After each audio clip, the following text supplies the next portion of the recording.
വചനം 51 വാക്കർത്ഥം.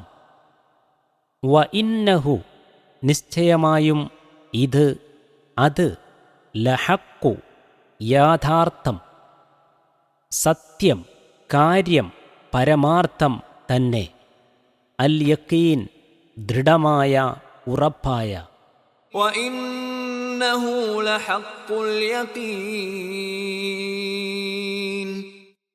നിശ്ചയമായും ഇത് ദൃഢമായ യഥാർത്ഥമാകുന്നു. വചനം 52 വാക്കർത്ഥം.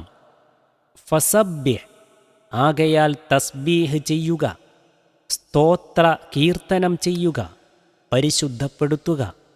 ബിസ്മി റബ്ബിക നിന്റെ റബ്ബിൻ്റെ നാമത്തിൽ, നാമത്തെ. അൽ അലീം മഹാനായ. فسبح باسم ربك العظيم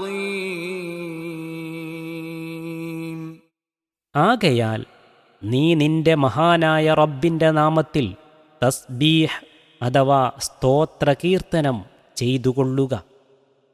സൂറത്തുൽ വാഖിഅയുടെ അവസാനത്തെ 2 വചനങ്ങളും അവയുടെ വിവരണവും ഇവിടെയും ഓർക്കുക.